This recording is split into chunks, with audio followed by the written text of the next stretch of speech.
Olá, muito boa noite para você. Prefeitura de Patos de Minas decreta lei seca no município. Depois de críticas ao decreto anterior que permitia comercialização até às 18 horas, o prefeito decide suspender vendas por 10 dias. Novos recordes em Patos de Minas.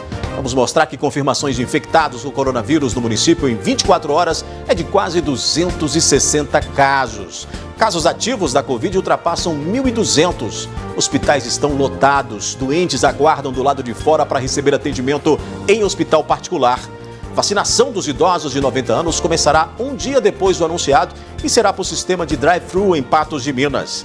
Você vai ver também imunização de idosos no estado. Deve acontecer em março e abril. É o que prevê o governo de Minas para toda essa faixa etária. O Ministério Público Federal faz recomendação ao INSS para a realização de perícias. Como saber se a máscara que você usa é eficaz para prevenir infecção por vírus? Vamos mostrar ainda que o Museu de Patos de Minas recebe acervo com vários itens que pertenciam ao Olegário Maciel. Tem ainda a nossa análise de notícias e mais informações a partir de agora no NTV News, que já está no ar.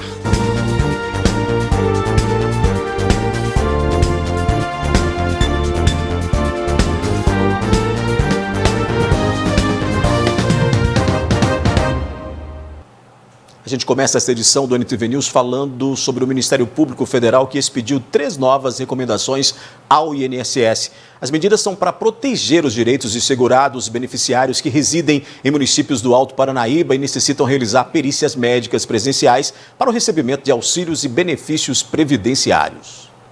Após a atuação do Ministério Público Federal, o INSS tomou providências para garantir a execução dos protocolos sanitários de prevenção à Covid-19 e, assim, reiniciou as perícias médicas presenciais na agência no último dia 4 de fevereiro.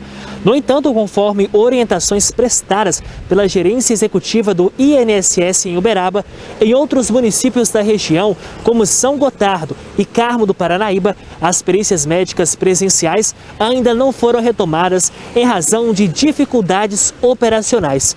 Neste caso, o Ministério Público Federal recomendou à Subsecretaria do Regime Geral da Previdência Social por meio da Gerência Executiva do INSS em Uberaba e à Subsecretaria de Perícia Médica Federal por meio da 14ª Divisão Regional que retomem os atendimentos no prazo de 10 dias úteis.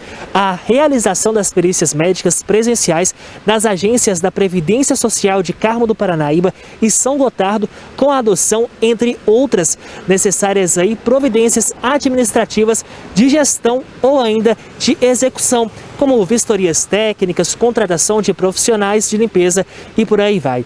Ainda a mobilização, conforme o caso, de recursos humanos, como servidores e médicos peritos, lotados em cidades próximas para deslocarem até essas agências em escala por alguns dias da semana. Agora, com a retomada das perícias médicas presenciais em seu município de origem ou em município mais próximo, os segurados estão tentando reagendá-las, porém sem sucesso. Para solucionar esse problema com máxima urgência, o Ministério Público Federal expediu 2 recomendações. Uma direcionando à Subsecretaria do Regime Geral de Previdência Social por meio de sua gerência executiva do INSS em Uberaba e a outra à Subsecretaria de Regime Geral de Previdência Social por meio da Diretoria de Atendimento, o DIRAT.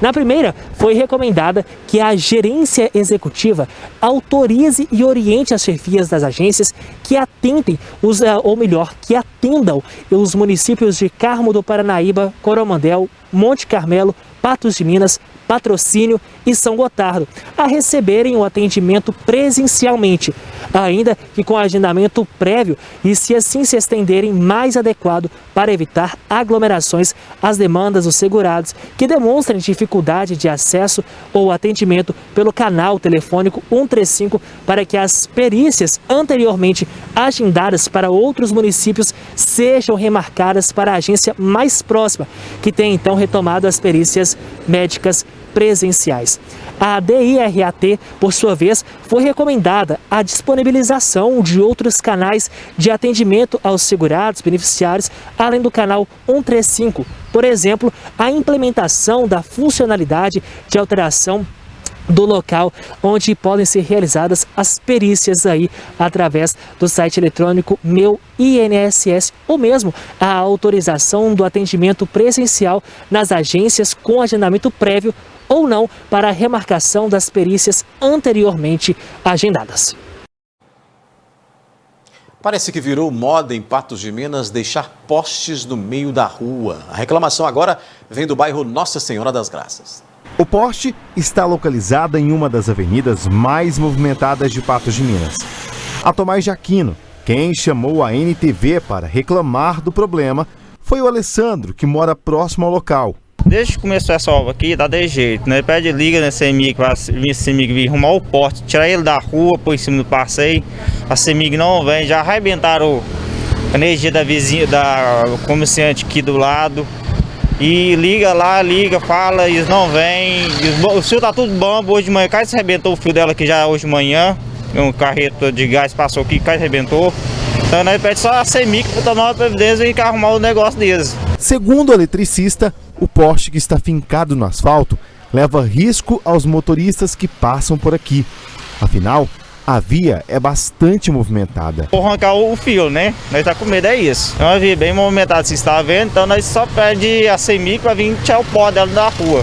Ele conta que já acionou a prefeitura para reclamar do problema. Ligamos e eles falam que depois vão vir fazer a análise para tirar o poste, mais nada. Bem ao lado do poste que foi instalado no asfalto, era para existir uma boca de lobo. Ela ainda não tem previsão de ser aberta. A situação é preocupante. Nós não queremos que aconteça o pior. Tem tantos postes para eles resolver, porque não pega e tira de tanto polenta, tanta disparação, né? Vou evitar o emburrecimento, né? Se lá na prefeitura não tem fiscal de obra, não tem mestre de obra, então contrata outro fiscal, tira aqueles lá e põe gente que quer. Tá muito complicado, né? A seguir aqui no News, Brasil deve ter safra recorde em 2021. Bancos não mudam e permanecerão fechados na segunda e terça de carnaval. E Museu de Patos de Minas recebe acervo com vários itens que pertenciam a Olegário Maciel. Mesmo com muitos cancelamentos de pontos facultativos no carnaval por estados e municípios, bancos não terão expediente no carnaval.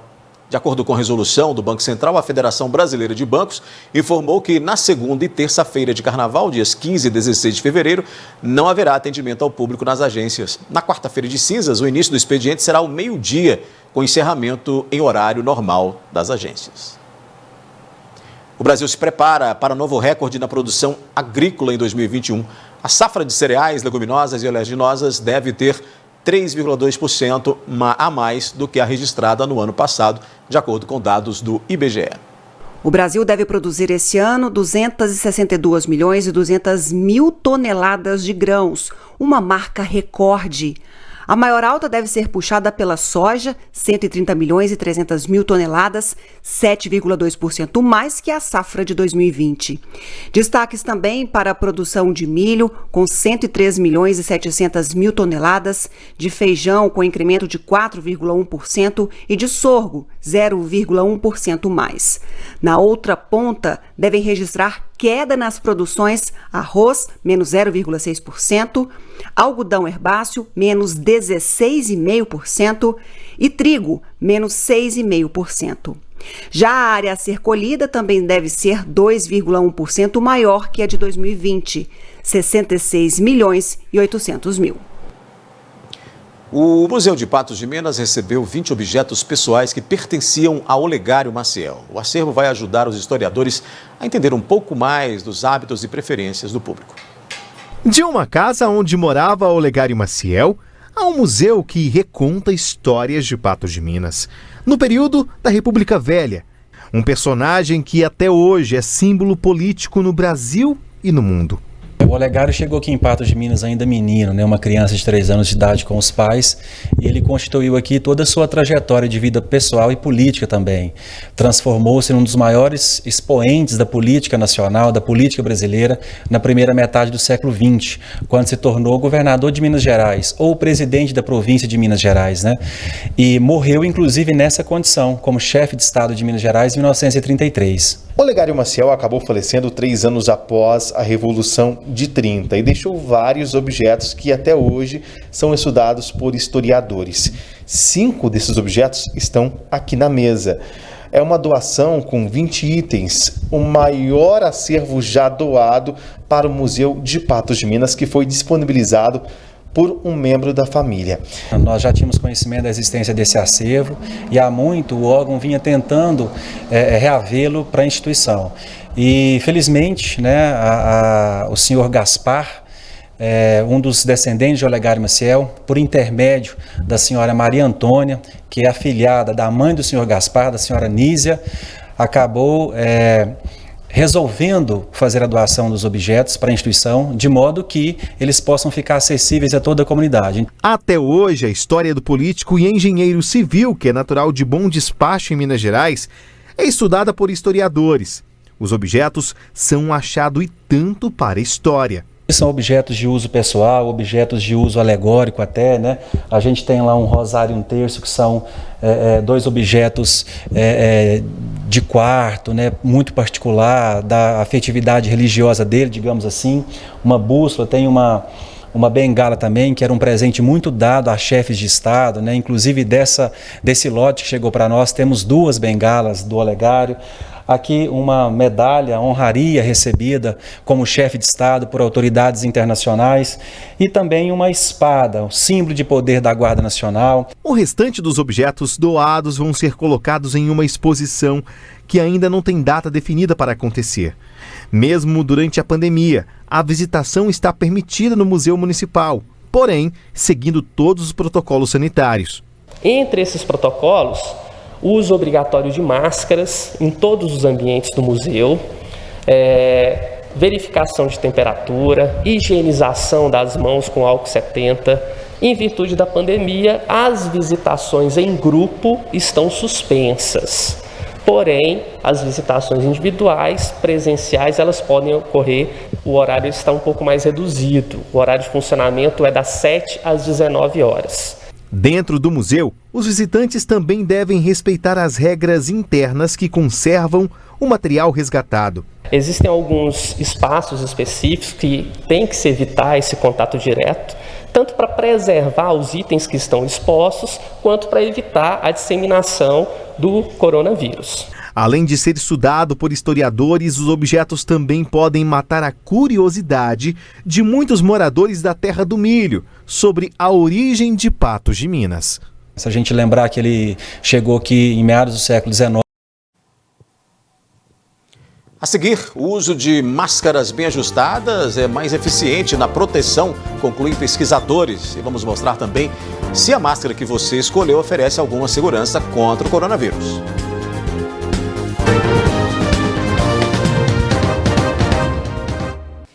Em relação à matéria exibida no NTV News de ontem, nós mostramos que na pandemia aumentou a produção de lixo doméstico e com isso tem afetado a capacidade do aterro sanitário de Patos de Minas. A Concerbras esclarece que o local não enfrenta colapso, como dito na reportagem, mas que é preciso que haja conscientização sobre o excesso de resíduos gerados. A empresa informou ainda que já encaminhou à Prefeitura um projeto para ampliação do aterro por mais 5 anos. Uma discussão ganhou alguns países do mundo e também chegou ao Brasil. Máscaras caseiras de pano são eficientes para evitar o contágio do novo coronavírus? Pois é, na Europa já existe uma recomendação para que em locais públicos as pessoas prefiram as chamadas máscaras cirúrgicas. Seria exagero isso? É o que nós vamos saber agora. Com o agravamento da pandemia na maior parte do mundo e o surgimento de variantes do coronavírus que parecem ser mais infecciosas, o uso da máscara se tornou ainda mais importante. O CT Vacinas, ligado ao FMG, vai divulgar ainda nesta semana o resultado das análises da variação do vírus aqui em Minas Gerais e em que intensidade ela se manifesta. Essa informação é importante para que os infectologistas definam estratégias de enfrentamento para saber se realmente ele tem maior poder de transmissão. O que a gente deve fazer é manter os protocolos de saúde, como higienização das mãos, o distanciamento social e também o uso da máscara. O que os infectologistas sempre reafirmam é que ela deve estar muito bem ajustada no rosto. Isso é fundamental para evitar a transmissão do vírus, independente da variação dele. Você pode estar com a melhor máscara possível, que é a N95, aqueles respiradores, né? Se ela não estiver bem ajustada no seu rosto, né, ela tem que estar bem ajustada no seu rosto, ela funciona tão mal quanto uma máscara de pano não mal ajustada. E os trabalhos também dão conta que você tem uma máscara de pano, duas, tripla face, junto ou com um pano de seda, se ela está bem fixada no seu rosto, ela tem um nível de proteção igual à máscara cirúrgica. Então, o segredo aqui é o ajuste da máscara. A máscara de pano dupla face ou ainda a cirúrgica são as mais resistentes.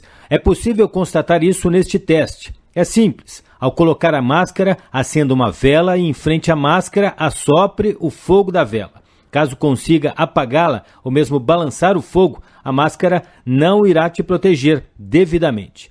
E outra informação importante. Mesmo durante o processo de imunização, até mesmo depois da vacina, é preciso usar a máscara. Porque a gente sabe que a vacina ela está protegendo contra os casos graves e morte, né? Às vezes ela não protege contra a infecção. Você pode estar sendo vacinado, mas você pegou o vírus, mesmo que não tenha sintoma, você pode passar esse vírus para frente. Então é importante, né? A gente chama que a imunidade da vacina não é esterilizante, que a gente chama, né? A vacina do sarampo é esterilizante. Você toma a vacina do sarampo, você não pega o vírus do sarampo, de forma alguma. No caso da vacina da Covid, que é muito parecida com a vacina da gripe, né? Você, se você é vacinado, você pode pegar o vírus da Covid e não adoecer, mas você pode passar esse vírus para frente. Então, nesse momento ainda de crise sanitária e né, essa pandemia toda, é importante a gente, mesmo vacinado, continuar usando o uso da máscara facial. Ainda sobre o equipamento, pesquisadores americanos concluíram que usar duas máscaras bem ajustadas ao rosto reduz a propagação do coronavírus em mais de 90%. Os resultados foram divulgados nesta quarta-feira. Pena que tem gente que sequer usa uma só. Algumas pessoas teimam mesmo em não se protegerem contra a Covid-19. Nas ruas de Patos de Minas, é fácil encontrar quem despreza os cuidados. Circulam tranquilamente pela cidade, que está em guerra contra o vírus, assim como o mundo, sem máscaras. Mas pesquisadores do Centro de Controle e Prevenção de Doenças dos Estados Unidos conduziram uma pesquisa em janeiro para analisar a proteção no uso de máscaras duplas. As de pano sobre uma máscara médica de 3 camadas bem ajustadas ao rosto. Eles descobriram que, utilizadas desta forma, a redução à exposição de aerosóis à infecção é de 92,5%. Os experimentos em laboratório com simulação de tosse mostraram que só a máscara cirúrgica o bloqueia de 42% e só a de pano 44,3%. Máscaras de pano e médicas juntas protegem mais que o dobro, mas devem estar bem atadas ao rosto, como demonstra essa doutora americana em prevenção às infecções. A máscara deve estar bem ajustada ao nariz, tampar a boca também. E para ajustá-la à face, basta dobrá-la ao meio e dar um nó nas alças. Já já tem análise da notícia aqui no NTV News. Patos de Minas bate novos recordes, aumento de casos ativos e de novas infecções em 24 horas. Hospitais lotados, doentes aguardam do lado de fora para receber atendimento em hospital particular. Prefeitura de Patos de Minas anuncia a abertura de mais 7 leitos de UTI no hospital de campanha.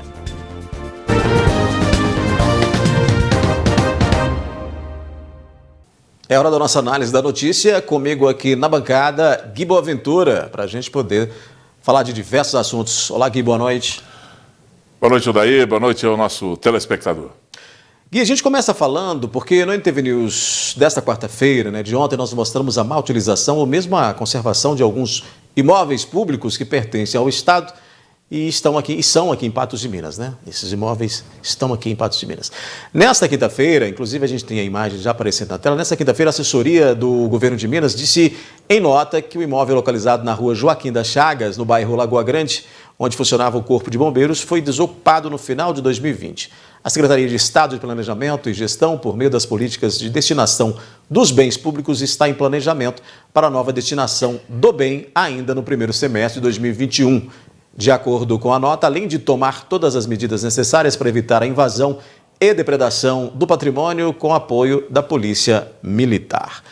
Esses, Gui, são locais que a gente mostrou nessa matéria de ontem, como eu disse, justamente chamando a atenção porque vizinhos, né, moradores ali próximos, reclamaram dessa situação, né, desses locais estão abandonados, sendo ali utilizados por usuários de drogas, gerando risco de dengue e de animais peçonhentos devido ao mato ali. Uma situação que precisa ser resolvida, até porque esses imóveis são do povo e para o povo devem ser utilizados, né?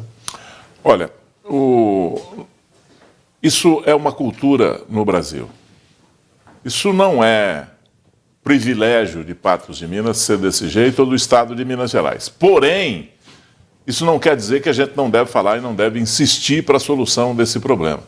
Nós temos alguns imóveis aqui que são do Estado, como é o caso aí do imóvel do Corpo de Bombeiros, o caso do imóvel do CSU, o caso daquele imóvel ali que está uma pendenga danada ali no final da Paracatu, com esquina com a Padre Almir, que foi o antigo cadeião, né? Escolas desativadas. Que está ali, e vários outros prédios que são do Estado e que não são administrados e que não são cuidados e que estão acabando no tempo, dando prejuízo, porque isso é prejuízo para os cofres públicos. Por outro lado, nós temos vários imóveis, vários prédios, vários imóveis que também são da prefeitura. Quando você fala do Estado, você fala assim, poxa, mas o Estado está tão longe daqui, como é que vai administrar essa questão da CSU? Tem que ter um órgão regional para verificar essas coisas. Como é que vai administrar o prédio lá do antigo Corpo de Bombeiros? Tem que ter um órgão na região para administrar esse patrimônio, porque senão vai acabar. Acaba a história, acaba o dinheiro, porque os que não são tombados pelo patrimônio histórico, como é o caso do Cadeião, são imóveis que podem se transformar em dinheiro para o Estado, para os cofres públicos, ou para servir o Estado aqui, acolher, porque se você for buscar na realidade aí, nós temos vários prédios, vários órgãos que pagam do Estado, que pagam imposto, que pagam aluguel aqui na nossa região. Muito bem. Vamos mudar de assunto aqui, vamos falar de saúde, vamos então fazer aquele comparativo que a gente faz todos os dias aqui com relação aos casos de coronavírus em Patos de Minas. Nós temos recorde, vamos colocar aí na tela, nós temos recorde de casos ativos, só para a gente já ver de cara ali, mais de 1.200 casos ativos, tivemos recorde de casos registrados em 24 horas, foram 257, conforme o boletim mostra aí, mais 3 mortes, portanto chegamos aí a 112 mortes, né? Esses 3 óbitos confirmados entre ontem e hoje, aí o boletim mostra, né? Ocorreram aí nos dias 7 e 9 de fevereiro. No dia 7, uma, no dia 9, 2 mortes aí aqui em Patos de Minas. Ou seja, nós temos aí uma situação que se agrava fortemente. A gente já vem falando aí dessa oscilação ou desse aumento considerável no número de casos. A situação não tem modificado e a tendência, ao que tudo indica, é de ficar pior. Olha, nós estamos vivendo aí até por conta de opinião dos entendidos, nós estamos vivendo uma semana que antecede um pico do contágio pelo coronavírus aqui na nossa região. Se for isso, a semana que vem vai ser terrível aqui em Patos de Minas. Já sabendo disso, o prefeito toma algumas medidas, começa a mexer no decreto, daqui a pouco a gente vai falar a respeito disso. Mas prestem atenção, recorde hoje de contágio em Patos de Minas. Hoje, a prefeitura, a contabilidade da prefeitura contabilizou mais 7 mortos de ontem para hoje, na contagem da prefeitura. Ontem era 108 o número, hoje 115. Então, nós estamos vivendo uma situação terrível. Não, ontem 112, hoje 115, foram 3 a mais. 112 é porque eu estou fazendo a conta da parte da manhã. Sim. Né? Porque na parte da manhã ontem tínhamos 108. Né? Daí passou para 112, eles foram contando de ontem para hoje a conta-gotas. Chegamos a 8 entre ontem e hoje, né? Exatamente, 7 de ontem para hoje. Então, e tem mais, porque essa contagem é uma contagem defasada. Você pode ter certeza absoluta que existem outros óbitos que, se apertar demais o poder público, ele vai dizer, não, esses são óbitos que estão sob investigação, mas são pessoas que foram sepultadas e que nem veladas foram. Então é complicada a nossa situação, é complicada a situação da região. O que tem de gente de fora em Patos de Minas procurando atendimento para coronavírus, para Covid-19, tanto no setor público, né, quanto no setor privado, é uma brincadeira. Hoje nós estávamos conversando, hoje pela manhã, e uma pessoa conhecida aqui de uma companheira nossa, da Ayandra, por exemplo, foi no hospital, não conseguiu o leito, foi embora para casa com 50% do pulmão comprometido, porque não tinha leito, porque não tinha vaga. Então essa é a nossa situação. Não é brincadeira. Pois é, Gui, e os hospitais em Patos de Minas estão enfrentando aí uma superlotação na ocupação de leitos, a gente vem mostrando isso aqui ao longo dos dias. A capacidade dos particulares, você citou aí, né, essa dificuldade que uma conhecida sua teve, a capacidade desses particulares ultrapassou o limite. O jeito, então, foi improvisar para atender aí os doentes. Nesta quinta-feira, teve paciente que teve que esperar do lado de fora para receber o atendimento. Dados dos boletins epidemiológicos do município comprovam a superlotação nos hospitais públicos e privados de Patos de Minas. Segundo informações, nesta quinta-feira, pelo menos 2 hospitais particulares aqui de Patos de Minas teriam chegado à sua lotação máxima para pacientes com a Covid-19 e até mesmo pacientes com a suspeita da doença. Em outros locais, como nós podemos perceber pelas imagens, do lado de fora se formam filas de pessoas que aguardam por um atendimento. Esse é o que a gente... é o temor, né, do caos na saúde.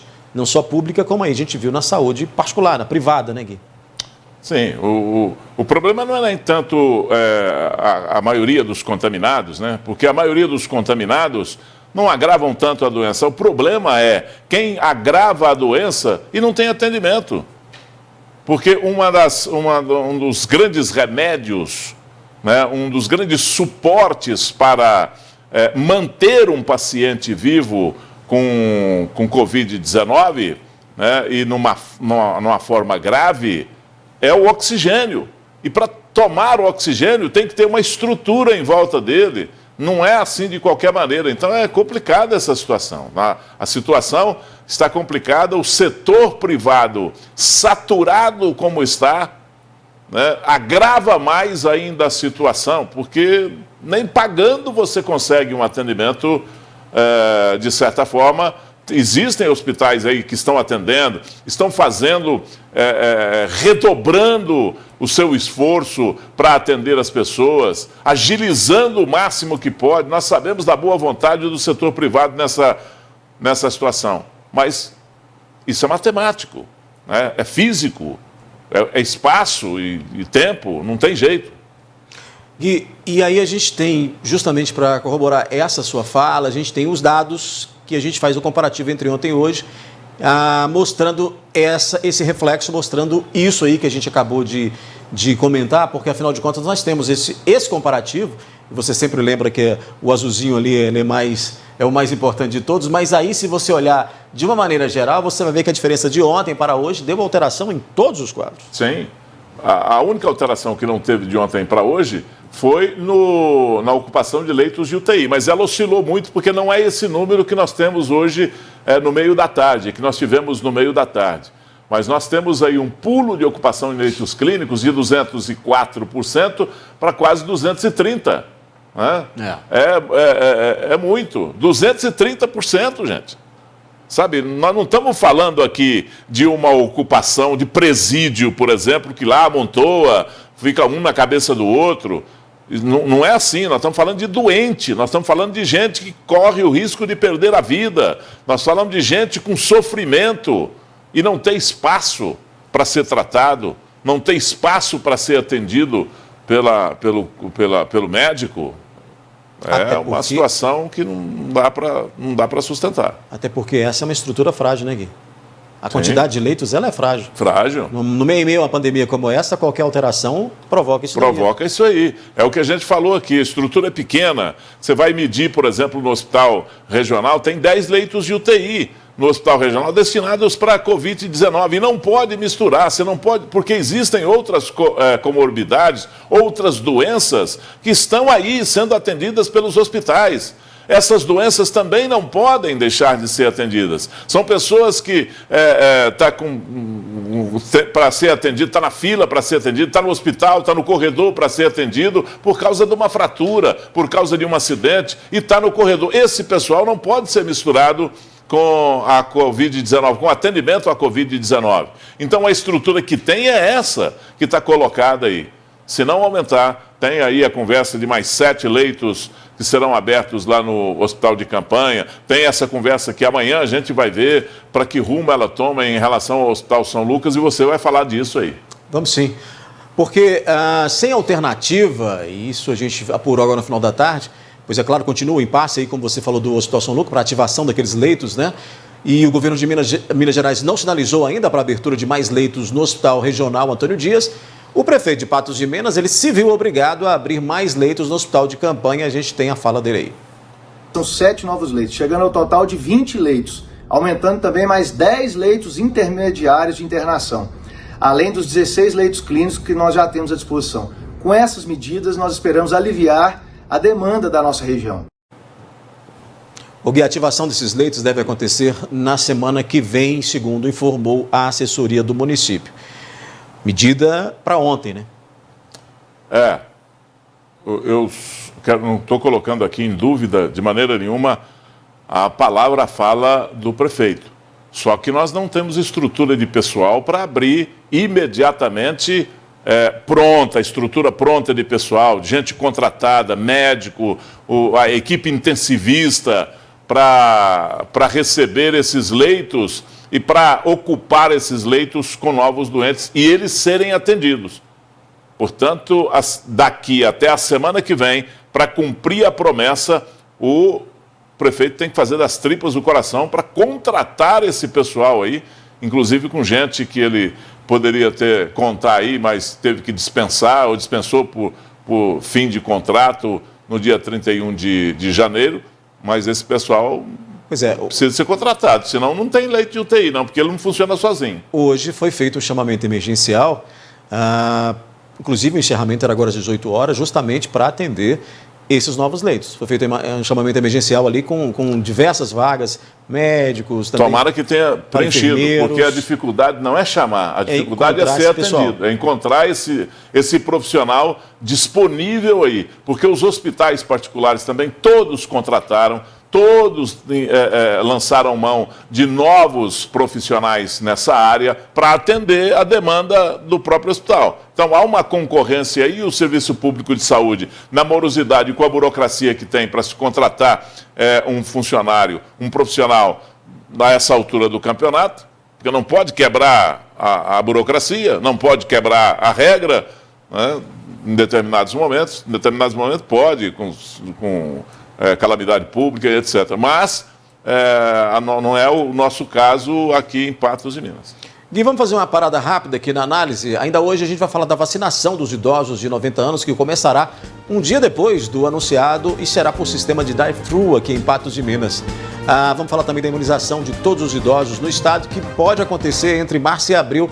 Previsão aí do governo de Minas. Vamos falar também de lei seca, porque depois de críticas ao decreto anterior que permitia a comercialização de bebida alcoólica até às 18 horas, o prefeito mudou e decretou suspensão imediata das vendas de bebidas alcoólicas em todos os horários.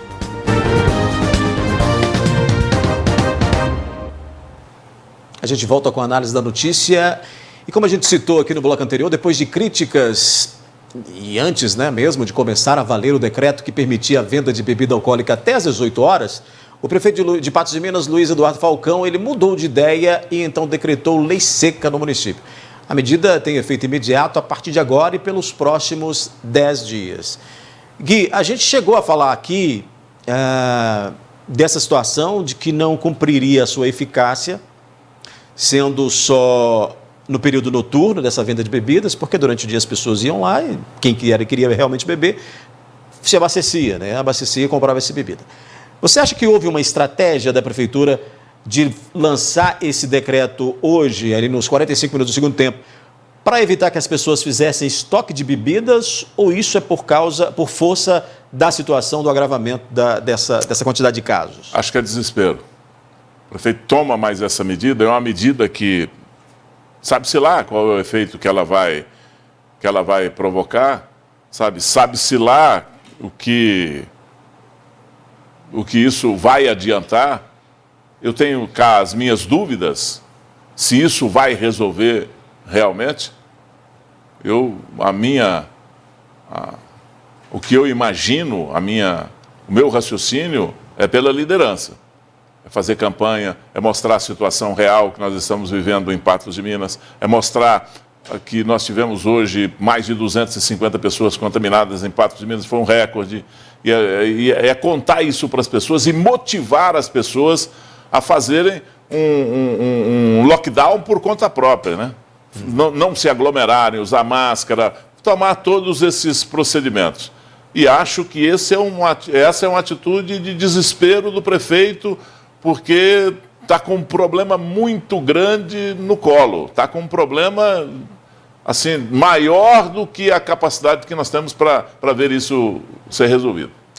Luiz, põe a segunda página para a gente aí do decreto, só para a gente ler alguns trechos, porque aí está determinado, porque como medida excepcional, né, que é um decreto emergencial aí, durante 10 dias, e se você for analisar ali, o parágrafo único diz que os estabelecimentos, né, todos eles, né, que vendem bebida alcoólica, terão até as 9 horas de amanhã, dessa sexta-feira, até as 9 da manhã da sexta-feira, para se adequarem às novas medidas, o que não vai dar tempo aí para ninguém realmente abrir a loja para poder vender, né? A atividade do estabelecimento onde ocorreu o ato de descumprimento das medidas disciplinares por esse decreto estará sujeita a penalidades administrativas previstas aí em lei. Tem mais, o descumprimento das medidas municipais previstas neste decreto poderá ser informado através da ouvidoria municipal por qualquer interessado. Está falando o que aí? Está falando que as pessoas podem denunciar, né, o descumprimento dessas medidas por meio aí da ouvidoria e ainda dando aí um prazo bem reduzido para que esses estabelecimentos possam se adequar a essas novas medidas, justamente evitando essa comercialização. Aí o caso é de estabelecimentos que vendem bebidas alcoólicas, mas vendem outras coisas, sim, como, por exemplo, o supermercado. Supermercados. Porque eles vão ter que fazer o quê? Vão ter que isolar uma área, né, destinada às bebidas para evitar isso daí. Ao passo que, se a população estivesse devidamente motivada, ela iria no supermercado e não iria comprar. Agora, no Brasil, o detalhe é o seguinte, eu vou falar sobre isso. Me lembrou aqui a nossa voz do Além soprou aqui. Do Além soprou aqui. E eu vou falar isso primeiro, inclusive, que ele falou. Será que nas outras cidades, será que em Lagoa Formosa está proibido de vender bebida alcoólica? Será que em Presidente Olegário está proibido de vender bebida alcoólica? Guimarães, que está proibido, 40 quilômetros daqui, 30 quilômetros, 18 quilômetros daqui, tem outras cidades que terão também que proibir essa venda de bebida alcoólica, porque senão quem tem dificuldade para ficar sem a bebida, vai nessas cidades vai buscar para casa, vai chamar amigo, vai chamar parente. Ou vai para lá para beber, né? Ou vai para lá para beber. Né? Agora, olha, quando se quer tomar uma posição, no Brasil toma-se essa posição. Quando se quer fazer a coisa, temos condição para fazer e fazer em regime de urgência, como é a necessidade desse momento. Notícia da agora. Câmara aprova projeto que criminaliza fura-fila da vacinação. Cadeia. punição. Punir realmente, né? Para quem cometeu um ato desse, que agora, com a aprovação da Câmara e com a aprovação do Senado, tem que passar também pelo Senado e tem que ser sancionada pelo presidente da República. Mas um trâmite que pode ser feito aí em 2, 3 dias e pode resolver uma situação para alertar as pessoas, não faça isso porque senão você vai preso. Isso é crime, você fazer isso aí. Então, quando quer fazer, faz. Quando quer fazer, o mundo político faz, toma uma providência e resolve o problema. Nós devíamos ter esse tipo de coisa, esse tipo de lei, instrumento para ser usado pelo poder público para salvar, para o bem comum, né? Acima do bem individual. Gui, vamos falar agora da vacinação, vamos voltar a falar de imunização, porque representantes de saúde das 21 cidades da região já começaram a buscar as doses da vacina contra a Covid-19 para então iniciar a imunização nos municípios em mais uma fase. 6.600 doses da Coronavac, a vacina produzida pelo Instituto Butantan, chegaram nesta quarta-feira em Patos de Minas. Nesta quinta, as 21 cidades que compõem a Superintendência Regional de Saúde já começaram a buscar as doses. Aqui em Patos de Minas e para toda a região vão ser distribuídas apenas a metade, 3.180 doses. A maioria vai ficar em Patos de Minas, 1.330 doses. Desse total, 100% dos idosos acima de 90 anos serão imunizados e boa parte dos profissionais de saúde também receberão as doses. Por que somente a metade vai ser distribuída? Porque faz parte da primeira dose e a segunda dose vai ficar como reserva para ser aplicada depois. 40 doses foram para São Gonçalo do Abaeté. A gente está muito feliz, né? Mesmo sendo pouco, já está ajudando muita gente, né? Imunizando os profissionais de saúde, os idosos. Então, assim, nossa população está muito feliz. João Pinheiro também vai começar a imunizar os idosos. O município segue o mesmo Plano Nacional de Imunização. Isso é muito importante, que a gente sabe que é uma amenização da doença, né? A gente vai prevenir os nossos profissionais e também nossos idosos para não ter complicações da doença, né? Apenas os idosos acima de 90 anos irão receber a dose.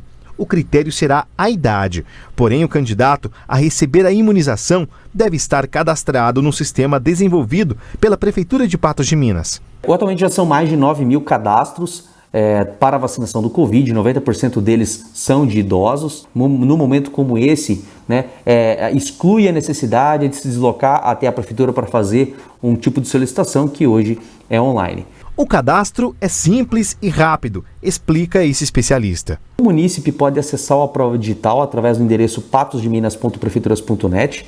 Ele vai criar um usuário, tá? Lembrando que esse usuário não necessariamente precisa ser a pessoa que vai receber a vacina e também esse usuário ele pode criar mais do que um pedido, tá?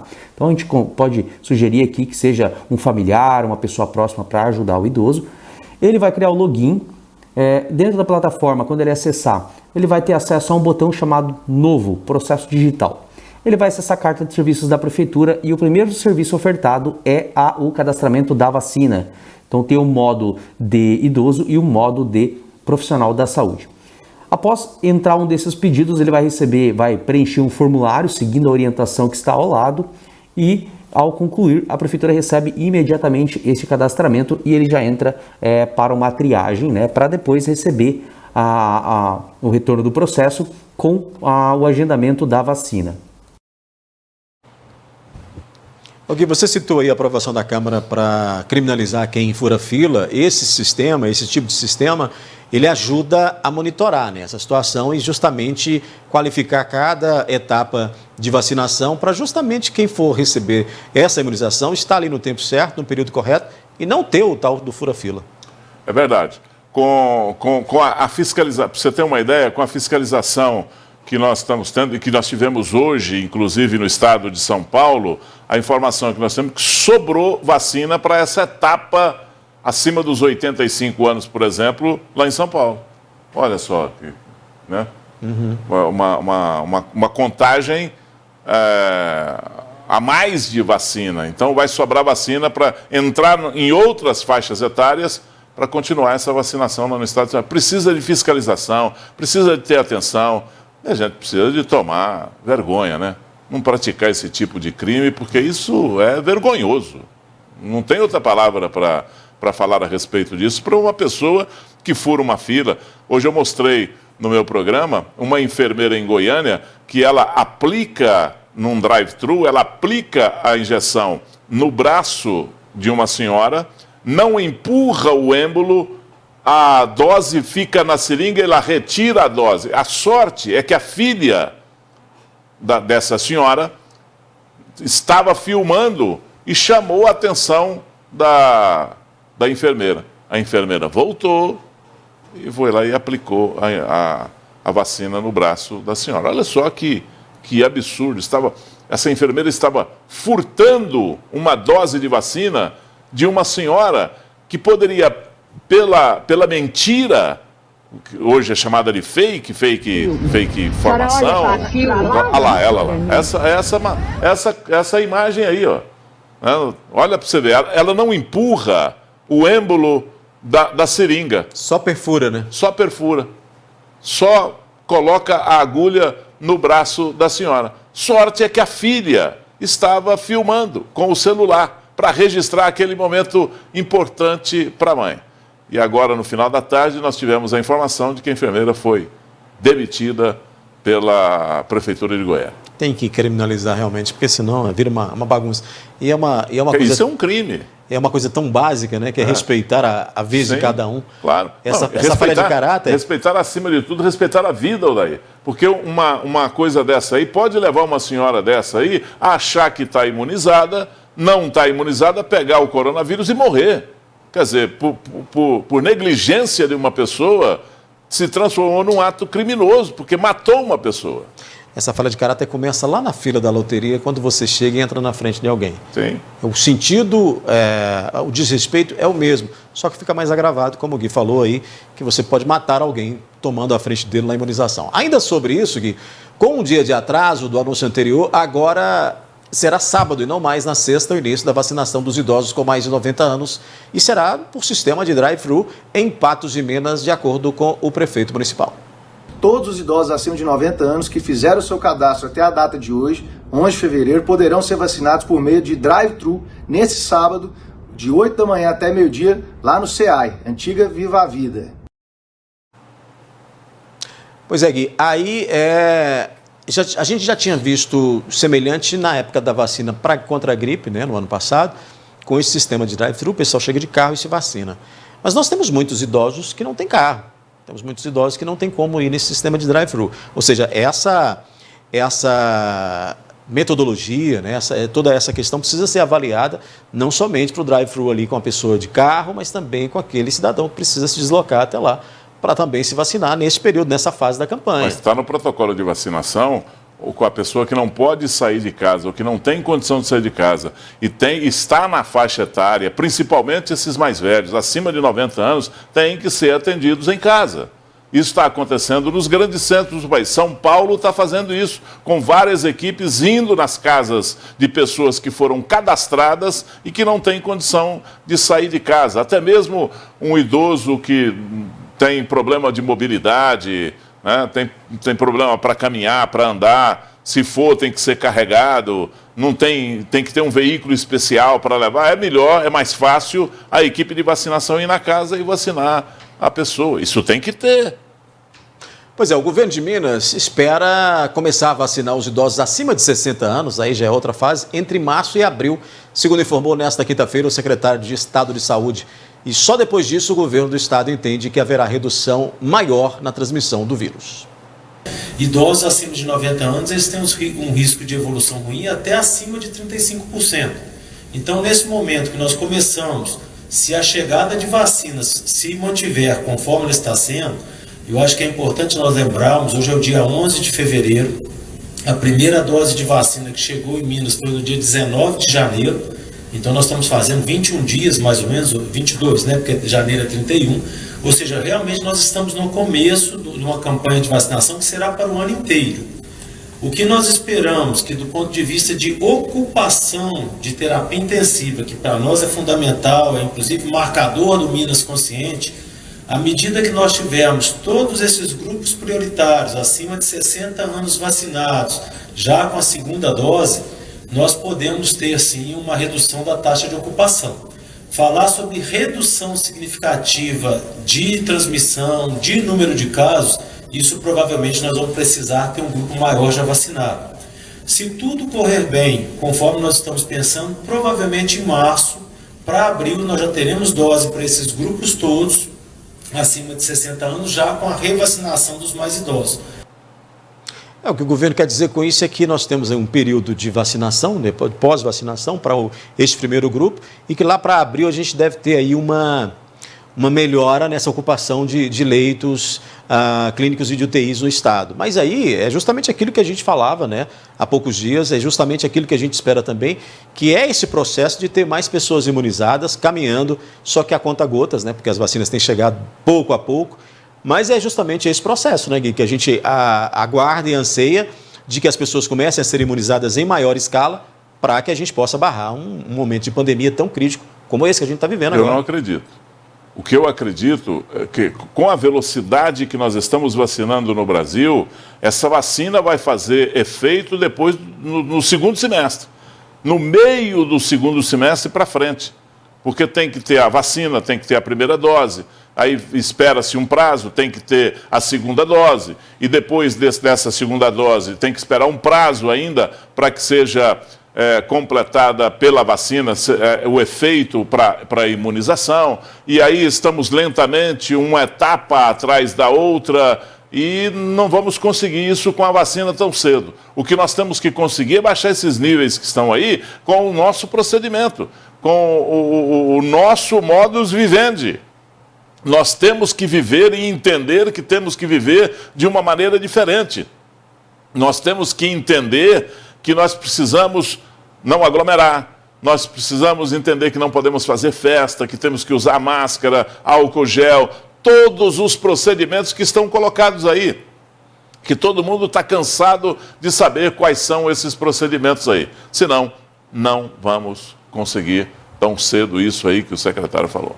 Pois é, por falar em aglomerar, Gui, as forças de segurança do Estado devem intensificar as fiscalizações nas cidades mineiras nesse período de carnaval, que não vai ter carnaval, mas, né, mesmo com a maioria das cidades tendo suspendido aí o ponto facultativo. Mas é claro, para coibir a realização de festas, aglomerações, a Polícia Militar vai ficar de olho. Para intensificar o trabalho de orientação e fiscalização, a Polícia Militar de Patos de Minas e de toda a região também deve reforçar o efetivo para trabalhar nas ruas juntamente com os fiscais da Prefeitura nesse período de carnaval. A Polícia Militar vai ter um esforço, uma operação específica nesse período aí, principalmente para garantir o poder de polícia dos órgãos municipais, que vão fiscalizar efetivamente as medidas restritivas que cada município adotou, né, passa o regramento próprio, e os demais, e os outros 12 municípios que compõem o batalhão também têm os seus regramentos. Então a Polícia Militar vai dar apoio aos fiscais da Prefeitura para fiscalizar se esse regramento efetivamente vai ser cumprido. Além da atuação mais intensa nas ruas, os militares do setor administrativo e dos cursos de formação serão deslocados para missões e operações em Patos de Minas e em todos os demais municípios mineiros. Haverá ainda escala de trabalho especial reestruturada para garantir que todos estejam à disposição da população e ainda suspensão de férias no período do carnaval. A Polícia Militar vai escalar todo o seu efetivo administrativo para trabalhar nas ruas nesse período, né, a partir de amanhã, de sexta-feira até na terça-feira.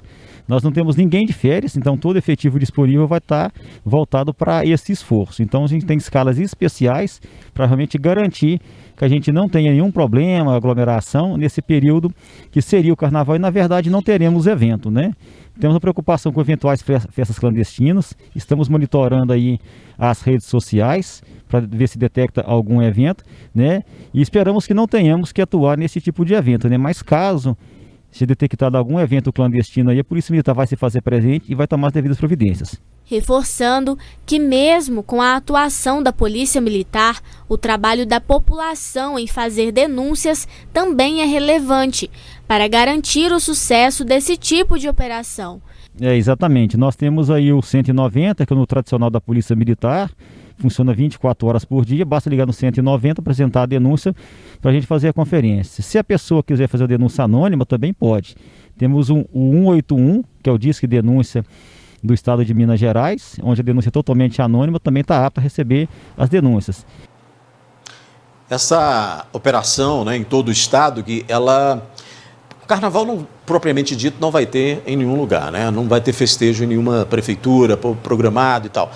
Mas essa é uma ação que visa justamente observar e autuar as clandestinas, né? Os eventos clandestinos, que se a gente tivesse um pouco mais de discernimento, quando eu digo a gente, digo todas as pessoas, né? Tivessem mais discernimento, não precisaria da polícia na rua para coibir isso, porque nós temos aí um momento de pandemia crítico, pessoas morrendo, em todos os lugares as pessoas com um problema muito grave, mas precisa de ter a polícia na rua justamente para que as pessoas não descumpram uma medida tão básica de se manter vivo, de se cuidar, né? Duas coisas, motivação e educação para fazer isso. Se não tiver, não faz essas duas coisas.